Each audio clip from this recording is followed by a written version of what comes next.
Welcome to the Opinionated Benchwarmers Podcast, episode 204. Your opinionated benchwarmers are back to do what we do best, and that's discuss sports. Fellas, we got LSU transfer stuff to get into. We got NFL firings happening, people losing their jobs, and then we got the NFL playoffs to get into. Gentlemen, how y'all feeling tonight? Man, feeling good, brother. Feeling good, man. It's a good time of the year. Like you said, NFL playoffs. I'm pumped about first round. Couldn't ask for a better matchup. Black Monday pass, as you just mentioned, with the coaches getting fired. That's a lot to get into, man. I'm ready, bro. Yeah, same, man. It's definitely a lot to get into. Always a good time in sports, especially like you talked about transfer portal. All of that's kind of really popping off right now. We definitely got some big things to come. So that definitely fully kind of has my attention at this point. But as I always say, I'm not gonna hold it. We can go ahead and get into it. Yeah, shout out to all the listeners, even worldwide. I saw we have some global listeners out there. Shout out to y'all as well. If you haven't listened to us before, you can find us on wherever you listen to your podcast at. That's Apple Podcasts, Google Podcasts, just wherever we all over. Then we on YouTube as well. So make sure that you are subscribed to the YouTube channel. Hit the like, hit the bell to be notified when we drop the content. And also leave comments on what you think about the episode or anything like that. We appreciate that as well. Fellas, we'll jump right into it as the self-proclaimed Portal King, Lane Kiffin, is set in action as the portal opened up January 2nd. By the way, Happy New Year to you guys as well, and Happy New Year to the listeners. It's kind of business-like, but man, it's wonderful to be in 2026 again. But like I was mentioning, the Portal King is in action right now. And the portal opened up January 2nd. We had some signings in, we've had some players jump in the portal. I mean, what have you seen so far as transfers that you're liking so far? Yeah, no, I would just say, first of all, the Portal King, he got to come through. But what I like so far, I like the safety from Boise State. I think that's one of the top guys that we got. I think we needed to shore that up with our safety depth. I think we did a good job. We also picked up Trey Brown too, good receiver, good catch after the run. So those are two guys that stuck out to me. Yeah, Yeah, that's Time Ben. Yeah, Time Ben. How you say his last name? Benefield? Is it? yeah, I know Ty, Ty. Ty, tired. Ty. Let's just go up Yeah. with Ty. But yeah, 6'2", 204. He was the second rated safety in the portal. So I mean, that was a huge get. And I like him to be tagged along with Deshaun Spears as well because we was able to retain him. So between them being a tandem, man, you're looking at some, pretty, looking DBU-ish, if you will, out there in the Yeah. secondary. Yeah, and I think that allows you to potentially, play one of those guys in the star position. Of course, you had Perk who played in the position kind of last year. I think they kind of want to get back to even some of those three safety looks. So when you have, of course, Tamarcus Cooley coming back as well too, who was one of your starting safeties, in addition to Spears, and now you bring in the new addition. I think that that really helps out that defense tremendously. And I'll say a name that just really just popped off for LSU, which is Jace Brown. You talked about Trey Brown, and we also have Jace Brown from Kansas State. We look at kind of his time with Kansas State: 115 receptions for over 2,000 yards, 14 touchdowns. He's actually the number three wide receiver in the portal rankings. And as we've known, LSU kind of got depleted at that wide receiver position. So you've already seen, I think, at least three additions at wide receiver that Lane Kiffin has brought in at this particular point.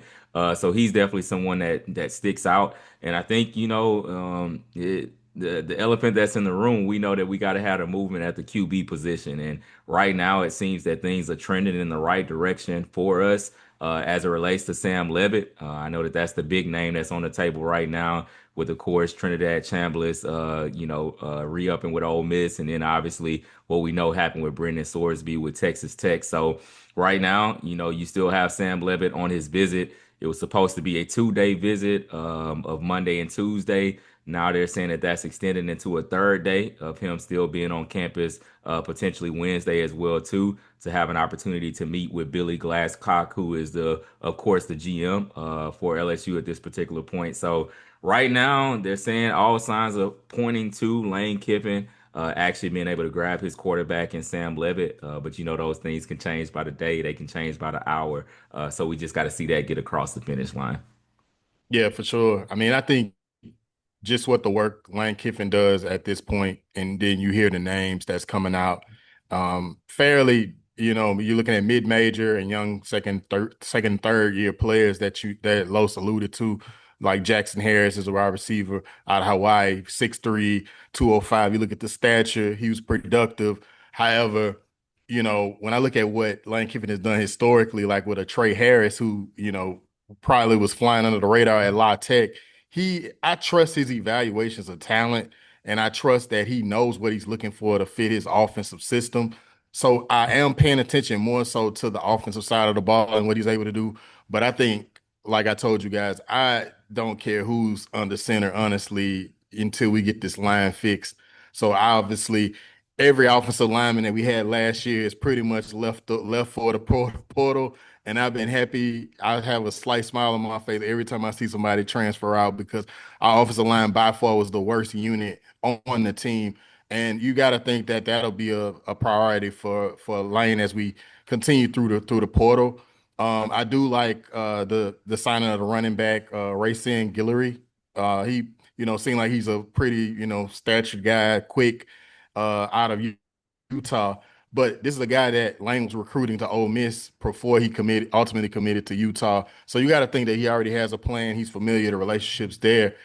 So I mean, I think right now it is kind of like one of those things where when you're looking at these names, you're like, okay, he's from a mid-major. What can he do?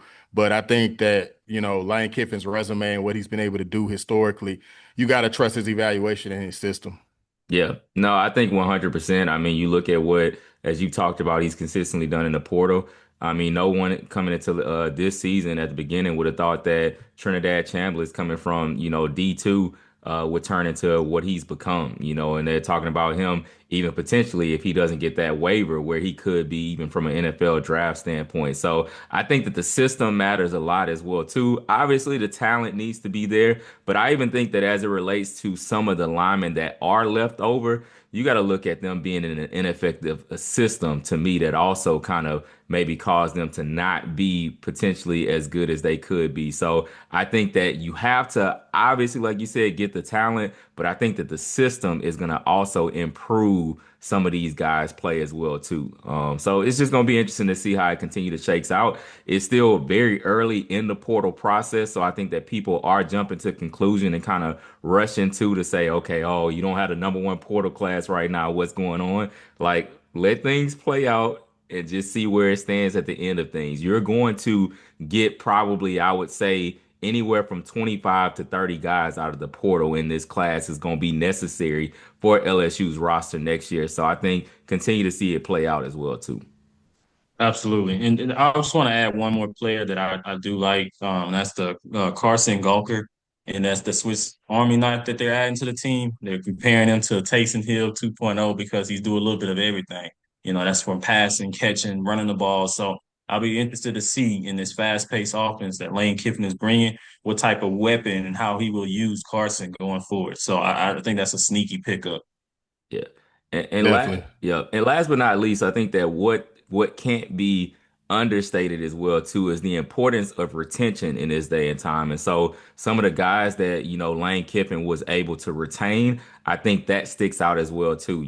We're kind of we're so much geared to, okay, who's coming in at this point. But when you think about it, being able to retain a guy like Whit Weeks, being able to retain a weapon like Harlan Berry, being able to retain a guy like Trey Green, a DJ Pickett's of the world. I think that those are very important as well too. And so when that staff, of course, had to come in, it's not just the thought process of what do we do as far as bringing people in portal wise, but how do we keep people out of the portal? And even some of the ones who tested the water and got in the portal, how do we retain the ones that we want to keep?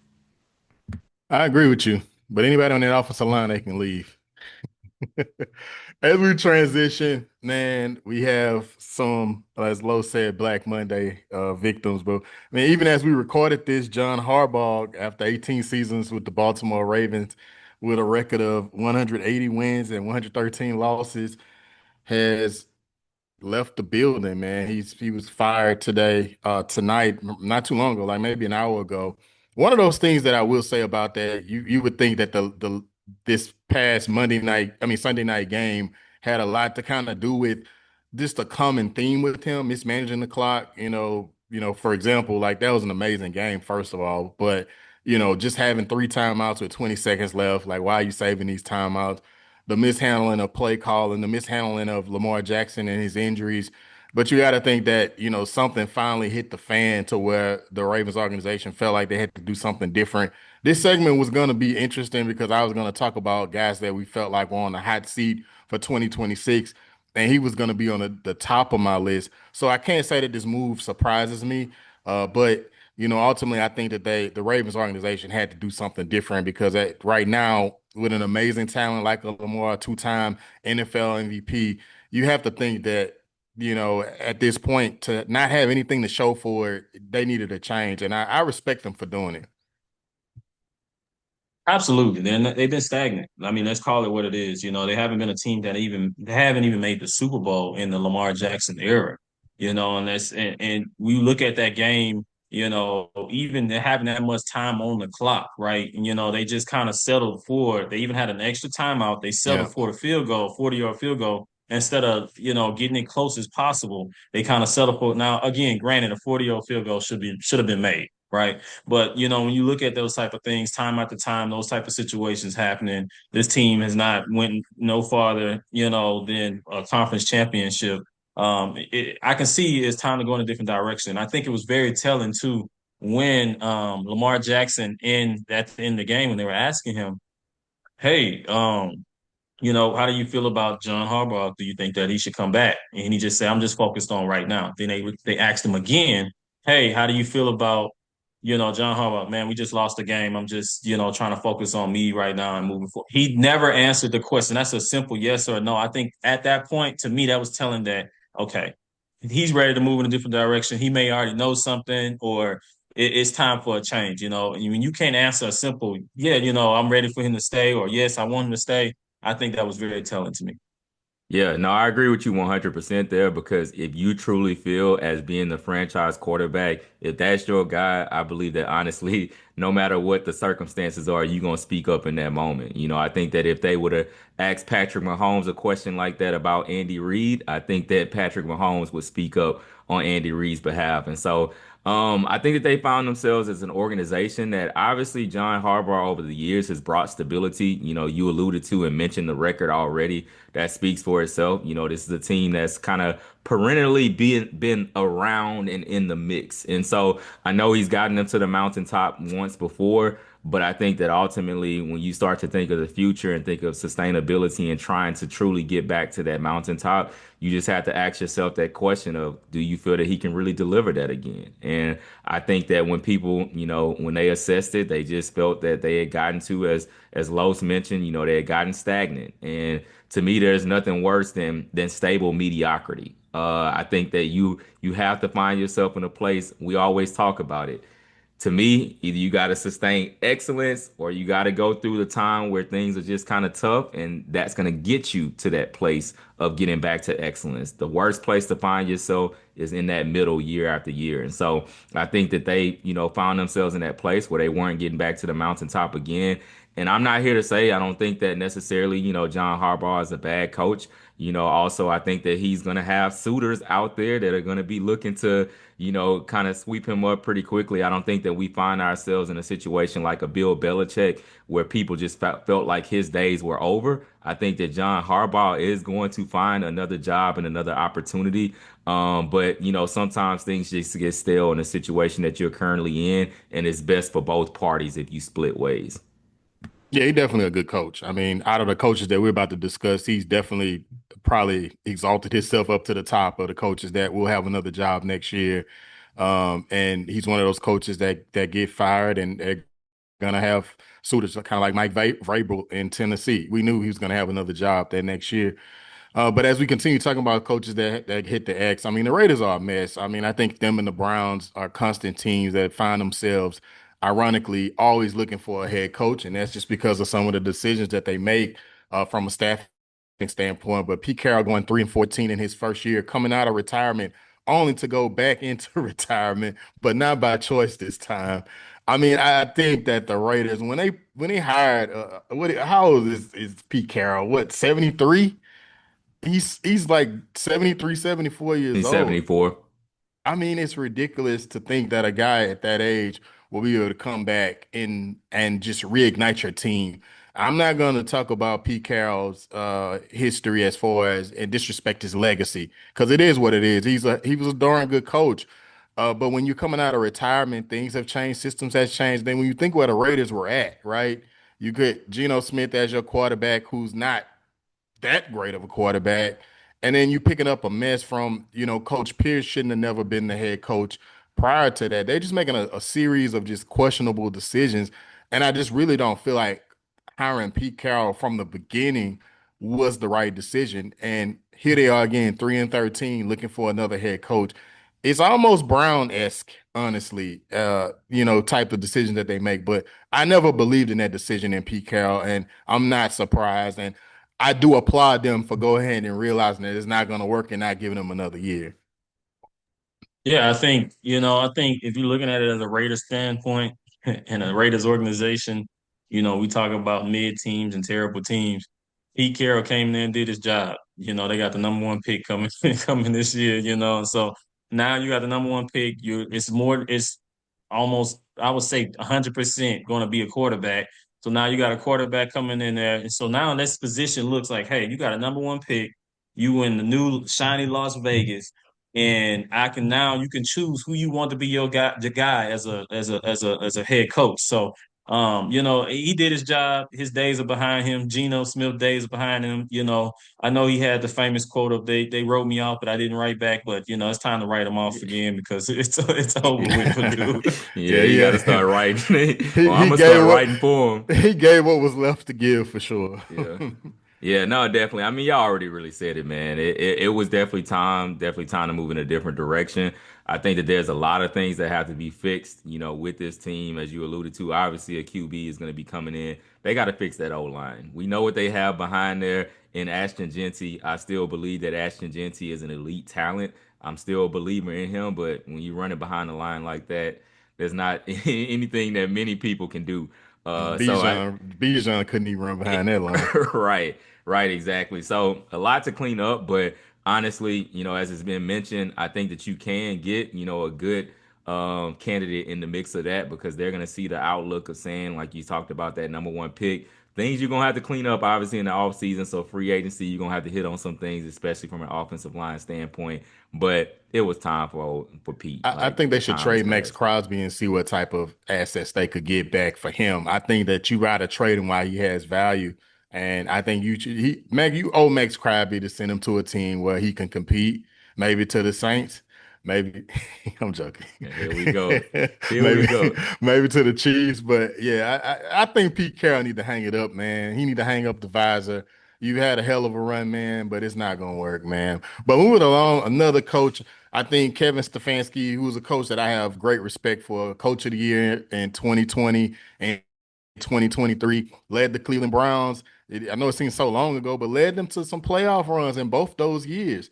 But obviously, I think he's been dealt a bad hand just with the instability at the quarterback position, whether it be the front office being a little petty and passing up on Shadur and then drafting Shadur and then drafting Gabriel. I think any coach would be unsuccessful there. You over now I ain't gonna say you overpaid Miles Garrett, but you paid him a boatload of money as a defensive end, and he deserves it. I would say that. I ain't gonna disrespect him. He leading the league and led the league in sacks. But what I'm saying is that when you give that much money, you don't have that much money to distribute to the rest of the team. I think he just got dealt a bad hand. And in my opinion, I really feel like they put him out of his misery. I think that he's happy. I think he's the only coach on this list that's probably happy that he got let go because there will be plenty of suitors after him. Stefanski could be coaching another team next year again, and he's on that list. He's a other coach that I have on that list, along with John Harbaugh, who's going to have no problem finding another job just by how good they are. Yeah, if he don't get a head coaching job, he's definitely gonna be a coordinator somewhere. But again, the Browns are gonna be the Browns. Yeah, y'all already said it. He'll find himself, somewhere else. I believe honestly, I think he'll be a head coach next season. But not too much to add to that. I don't think we need to talk about the Browns too much longer. And this one was an easy one. Raheem Morris, the head coach of the Atlanta Falcons, and the Terry Fontenot from the GM from Atlanta, came from the Saints, actually. I think they were fired at the point that come on. I mean, when they paid Kirk all that money, gave him $100 million guarantee, then a couple months later drafted a quarterback with the number eighth pick. I feel like it was over. That was the beginning of the end. I just think that they had to pull the plug at this point. Yeah, I think that played a huge part. And then they looked at the mishandling of their first round pick this past year, right? They gave up a future first round pick to the Rams, and then you don't make the playoffs, right? And so when you don't make the playoffs, they're looking at it as like, okay, you gave up this first round pick, you don't even make the playoffs, even though they tied for the lead, but based on strength of schedule and all that stuff, the Panthers end up slipping in at the 8-9 record. They look at that and like, you gave up our first round pick and you can't make the playoffs. And so I think I the think writing Tyler was on the Shuck wall. actually outran that first round pick. Who's the first round pick? It was a linebacker, wasn't it? It was a linebacker. Yeah, I It think was a deep end. Tyler Shuck ran him for a touchdown last week. Yeah, But Pierce is his name. Yeah, Yeah. Pierce, yep. Yeah. I just think it's so crazy how tiebreakers can change things because I think that honestly, if they win a tiebreaker and they some type of way slip into where the Panthers are, we probably having a different discussion right now. And literally wouldn't be a change in the way that the season went or anything of that nature. If they win the tiebreaker some type of way, then we probably having a different discussion now. But I don't have qualms or a really big issue with them moving in a different direction. I will say I do think that it likely is a relatively attractive job for suitors out there. I think that they got decent, of course, talent on that team, especially some of the top tier weapons that they have. And of course we know Bijan Robinson and we know Drake London and guys of that sort. So I think that it'll be an interesting job, interesting opportunity for someone else, and then especially that division is kind of really up for grabs at this particular point. So I think the Michael Penix that backfired. I think Michael Penix tearing his ACL after having a history of ACL injury. I think this is his third ACL injury in his football career, at least, possibly. yeah, So I think that blew up in their face because right now they're in a standstill. Kirk Cousins is aged out, and you look at Penix, you don't know if he's going to be the same after tearing your ACL. That means so you got to imagine that probably took 2, 3 years off his career. So I, for one, you see what I got on. I got on the Florida League, man. I like seeing Atlanta in turmoil. I'm glad that they made the wrong decision. Adios, Raheem Morris. Terry Fontenot, stay away from my Saints, and we all good. The last one we could cover real quickly, Jonathan Gannon, hired in 2023, had a record of 15 and 36. Arizona gave him the can. I don't think it's much to cover here. I know that's happy. I know that Los happy about it. That's a conference rival there. So Jonathan Gannon out of a job, man. yeah. It doesn't seem like Lowe's got too That much to shows you how say on much. that. Right, I will right. say what's interesting there is Kyler Murray. He was a former number one pick in NFL draft, so it'll be interesting to see, that finally, if that marriage is finally done. I mean, we've been hearing rumblings for about 2 or 3 seasons that Kyler is done in Arizona. So I mean, I think that'll be interesting to see what Kyler ends up. And I'm glad he won't be with the Saints because it seems like we believe in Tyler Shuck. Because I think the age of the short quarterback, I mean, it might be open for discussion at this point. I think Drew Brees and Russell Wilson early in his career opened up that door to make it a possibility. But Kyler is barely 5'9", I would think. So it's kind of like, it's not going to work. So, I mean, Yeah. I think that's probably what I learned from this situation. So if there's anything to talk about, I think it's Kyler Murray. Yeah, no, that's what I was going to allude to. I think that the biggest thing is them figuring out their QB position really in this offseason and what direction that they go with that. Until they get that figured out, they're not going to really have kind of any direction going forward. I think with the whole, Kyler, short QB, all that kind of stuff like that, I think that it all just still depends on your talent. Ultimately, I think that, like you said, a guy in Drew Brees got it done, a guy in Russell Wilson. I don't think that necessarily, it's just dependent It ain't on working out what with Bryce either, though. yeah, I think that that's it. It still ultimately comes down to talent. There's going to be a guy that comes along that's able to get it done ultimately. Because still, if you can excel in being able to move or maneuver around the pocket, I still think that, Are somebody can you get it done. comfortable with me? I redact my statement and kind of alter it a little bit.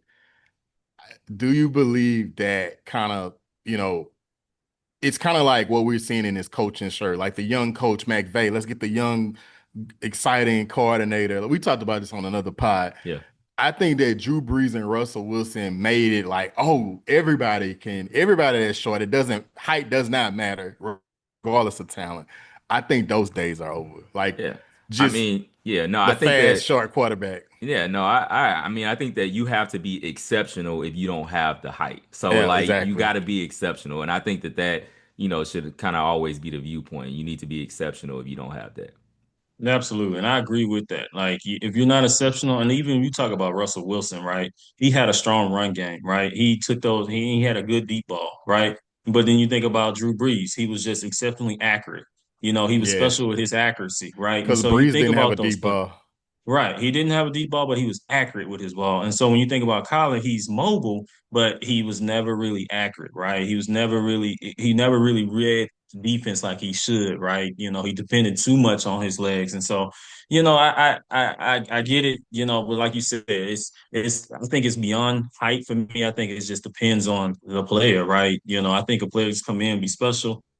I don't know if the height, obviously you can't have a 5'6", 5'5" quarterback, but I don't know if the height for me plays a part other than just the player themselves.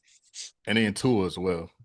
I think if you're not special, we're saying the same thing. If you're not special, you're not gonna be good at that. But I think that prior to Drew Brees, I think that, how evaluators looked at it, if you was 5'10", 5'9", they not even give you a look. If you're not that 6'5" prototype that Peyton Manning started off with, then they weren't looking your way. Tom Brady as well.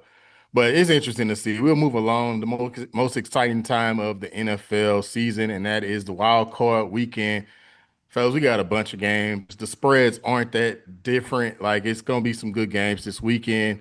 We'll start off with some predictions here and try to analyze each game, for whatever time is left for us to do so. But we'll start off with the Panthers, maybe. Start off with the Panthers. They will be hosting Los LA Rams here. So we'll just go kind of round table style, and we give our predictions and go from there. I got the Rams in a close game. Wow. I Oh, mean, damn, that was short. I wasn't yeah, expecting that. I was right. Straight to the point. Nah, I got the Rams winning this one as well too. I don't think it'll be particularly close. I think that it'll probably be I foresee kind of a double digit game, honestly, here. I'm not a real big believer in the Panthers. Well, the Panthers defense is respectable. They defensive line is respectable. I mean, I think that the Rams will win.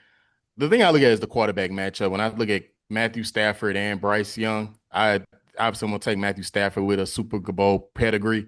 I think that when you look at this whole scale, I look at the quarterbacks, and Matthew Stafford is by far the better quarterback than Bryce Young. So I think they'll win. I think they're gonna win by 2 touchdowns. I'm gonna go with 2 touchdowns there. So the next game we have, which was crazy, we'll go through is that night game on is the Steelers and the Texans. My bad, John. I'm reading and talking at the same time. That ain't the Steelers and Texans. The Steelers and the Texans. That's And Monday night. yeah, but I was just talking about the matchup. Oh, Okay. okay. Yeah, I would not necessarily when it was taking place. Okay. I got for myself, I'll probably go Texans here. Yeah, I'm kind of rocking with the Texans as well too. I just think that defense. I'm gonna just rock with the defense. I'm gonna go with the Steelers, man. I've been riding those guys for like a month, for just kind of saying that they could go on a dark horse run. And I guess this is my last little belief in Aaron Rodgers. He looked pretty good in that Sunday night game that we talked about earlier against the Ravens. I mean, he did look kind of, he did make some moves, and then just him being a veteran and him knowing how to go through the timeouts and everything like that. I think that is still there. So I don't know how well Stroud is gonna do in this game. So I'm gonna lean towards the Steelers here, edging it out and going to the Broncos. The next game I got here is the Jaguars and the Bills. I'm going The Bills. I'm gonna go Bills. Yeah, I same thing here. I'm gonna take Josh Allen. I know Trevor Lawrence has been playing really well down the stretch of the season, but still playoff ball ends up being a little bit different. I'm gonna side with the guy that I have a little bit more confidence in from a playoff standpoint. So I'm rolling with the Bills with Josh Allen. Wow, the Bills, man. The Jags on a 8 game winning streak, one of They the hottest rolling. teams in the NFL right now, entering into the playoffs. But yet I still will go with the Bills as well. I'm not going against Josh Allen. I'll take that losing side, but when you look at the spread, 1.5, it's expected to be a close game. So, it is sort of like a pick 'em. I'm going with the Bills, a clean sweep there. Next game, I got Patriots and the Chargers. Patriots are surprisingly going from one of the bottom of the barrel last year to turning around, entering into as a second seed, entering into the playoffs.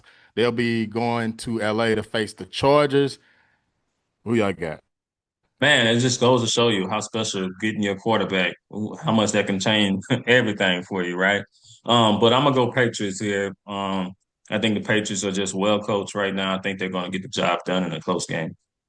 Yep, same thing. Patriots. We got an MVP candidate over there. I think he'll be runner up, but MVP candidate, I'm rocking with the Patriots. I'm gonna go with the Patriots as well. They're well coached. I can't go against it. I mean, I think if the game plan doesn't get it done, I think the quarterback play will. So even though Drake May's young, I think that he'll be prepared enough to go through it. And then we got the next game, we got the Eagles and the 49ers here. Who y'all got?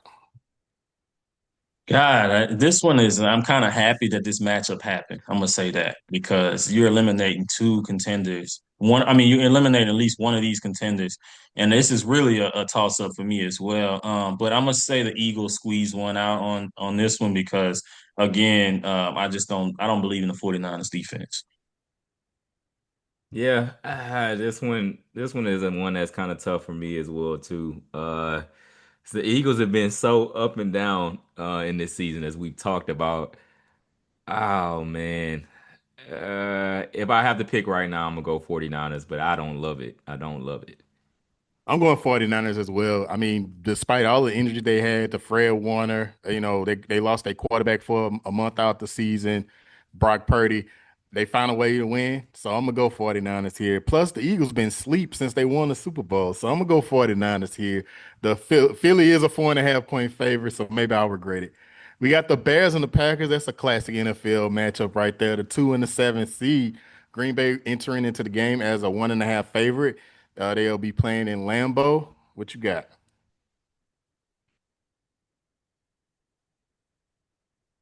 Uh-oh. Talking My to bad, me. I got the whole mute around me. I got the Packers. I got the Packers winning this one. All right. Tough one for me. I'm gonna actually go with the little bit of the underdog here. I know that right now the Packers are favored. I'm gonna take the Bears actually in this one. I'm gonna pick Caleb Williams to get it done and put it on his shoulders. I'm gonna take the Bears as well. I mean, I think that Ben Johnson. I mean, I think there need to be more talk about him being Coach of the Year. I know Mike Vrabel will probably win it, but he's done a nice job with that offense, and he's reignited Caleb Williams, and you can see the specialness in him. Caleb Williams got the talent to win this game. I'm going the Bears as well, and then we'll wrap up here. I think we covered all of them, didn't we? You So did. Just a spot note, really. It's played in Chicago. It's gonna be played in Yep. Chicago. it's not in Green Yeah. Bay. Yeah, it's in No, it's Chicago. gonna be in Chicago the Chicago. higher seed. It's in Chicago. Appreciate that. Yep. Appreciate that, Yeah. man. I'm looking at my notes are messed up, but here. So let's wrap it up, man. Who you think is gonna make that last run, that last Super Bowl run, and be standing at the end? I'm gonna go who I started with beginning of the season, the Los Angeles Rams and the MVP candidate Matthew Stafford, bringing his team all the way down to the Super Bowl to win it. Yeah, if we're talking Super Bowl predictions, kind of on both sides, as far as who's going to be there, I actually still do believe in the Rams as well. And I know the Seahawks have been playing really well. Their defense has been playing really well, but I actually still believe in the Rams and what Matthew Stafford to me is going to do in the playoffs. And still, as we talked about it weeks ago, man, I think that Josh Allen, he's the best QB that's over there, and I still got to kind of rock with that. That QB position to me means a lot in those big moments. So I'm kind of looking at Rams and Bills. I hate to be boring and be the same, but I'll go Rams. I mean, at the beginning of the season, I picked the I Ravens, but love you who guys. could foresee who could foresee Lamar go through what he went through in the injuries and this team? It was supposed to be better than what it was, but the Rams was my close second at the beginning of the season, so I'm gonna ride with them as well. Well, I appreciate you for hanging out with us, man. Opinionated Benchwarmers did it again. Make sure that you're subscribed to the podcast, wherever you like to listen to your podcast at. Make sure that you check out our YouTube. Make sure that you're subscribed there. Hit the bell, like, and leave in the comments who you think is going to win the Super Bowl and who you think is going to win in Wild Card Weekend. Enjoy your NFL Wild Card Weekend. And until next time, we out of here. Later.